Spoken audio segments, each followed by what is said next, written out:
The bone is small, smaller than my finger. It is curved, hollow, and light as a dried reed. I hold it up to the firelight. The others lean close. Old Mika, the grandmother of our band, squints at it with her one good eye. "That is not deer," she says. "That is not horse, that is not cave bear." "Then what is it?" I ask. She takes it from me, turns it over, runs her thumb along the smooth surface. Her hands are dark, calloused, cracked from the cold. She has seen more winters than anyone. She has walked further than anyone. She remembers things no one else remembers. "It is a finger," she says finally, "a finger like ours." Silence. The fire crackles. Outside, the wind howls through the mountains. Snow falls in thick curtains covering everything. We are high here, higher than any band should live. The air is thin. The winters are long. The summers are brief and cold. But we survive. We have always survived. "And whose finger was it?" I ask. Mika looks at me. Her eyes are dark, deep, full of something I cannot name. "That," she says, "is the question that will take us a lifetime to answer." I am called Sora. I am 17 winters old. In our band, that makes me a hunter. We are the people of the high places. We live where the air is thin and the cold is cruel. Our bodies are built for it, thick and strong, with broad chests and deep lungs. Our faces are wide, our jaws heavy, our teeth large enough to crack bone. We are not the people of the valley. We are not the ones who walk the lowlands where the forests are thick and the game is fat. We are the ones who climb. We are the ones who endure. Our band is small, 15 souls, counting the children. We move with the seasons, following the herds of wild yak and mountain sheep across the high plateau. We know every ridge, every cave, every stream that does not freeze solid. The bone we found was in the deepest chamber of the cave we call home. It was buried in the earth, beneath layers of ash and stone. It is old, older than Mika, older than her grandmother, older than anyone can remember. And it is not the only strange thing we have found. The cave is called home because we have returned to it for generations. It is not the largest cave. It is not the warmest. But it has a chamber where the wind cannot reach, and a second chamber where the fire burns hot and bright, and a third chamber, the deep one, where the earth keeps its secrets. In the deep chamber, we have found bones, not just animal bones, human bones, old ones, very old.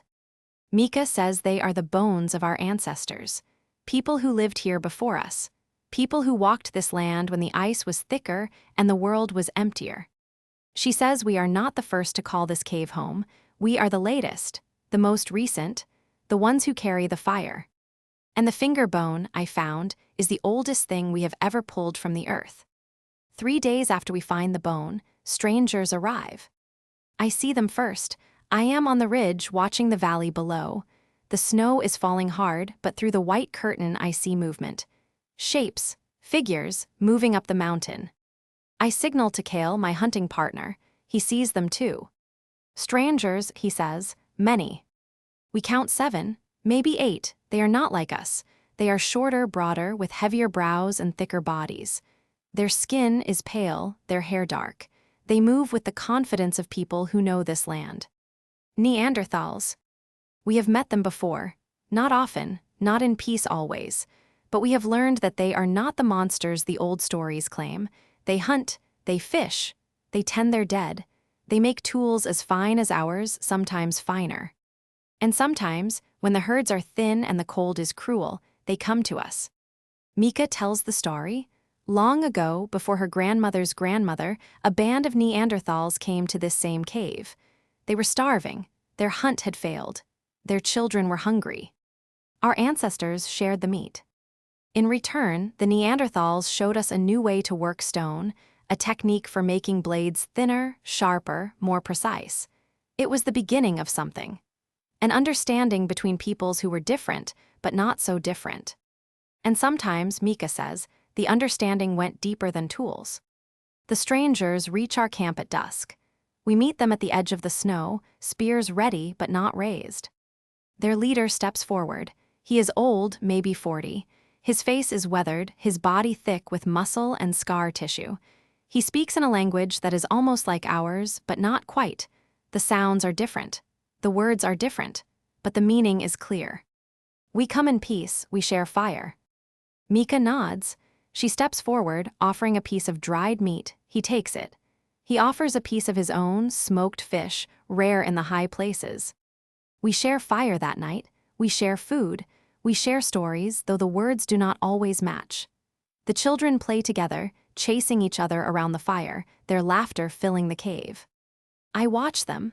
The Neanderthal children are smaller than ours, but stronger. Their hands are thick, their fingers short. They grab things with a grip that could crush bone. One of them, a girl, maybe 10 winters, comes to sit beside me. She points to the bone I found, which I have hung around my neck on a cord of sinew. "What is it?" she asks in her own language. I hold it up. "A finger," I say, "like ours." She looks at her own hand. She looks at mine. Our fingers are different, mine longer, hers thicker, but the bone I hold could belong to either of us. "Old," she says. "Very old," I agree. She nods, then she reaches into her own pouch and pulls out something. A stone, carved, decorated. A piece of ochre, rubbed smooth, glowing red in the firelight. "A gift," she says, "for the finger." I take it. She takes the bone. She holds it up to the light, just as I did. And for a moment, we are the same. Two children, holding a mystery, wondering who came before us. Years pass, I grow. I become a hunter, then a leader. The Neanderthal girl, her name is something I cannot quite pronounce, becomes a friend. Our bands meet often. We share hunting grounds. We share knowledge. And we share something else. One of our women takes a Neanderthal mate. One of theirs takes one of ours. The children born are strong, healthy, a blend of both peoples. They have the thick brows of the Neanderthals and the long fingers of our kind. They are beautiful. Mika watches it all from her place by the fire. She is very old. Her hair is white, her back is bent, but her mind is sharp. "You understand," she says to me one night, "that we are not so different." "I have always known that," I say. "No," she says, "you have known it in your bones, you know it in your blood." She dies in the spring. We bury her in the deep chamber next to the old bones. We place the carved stone from the Neanderthal girl in her hands. We pour water on the earth.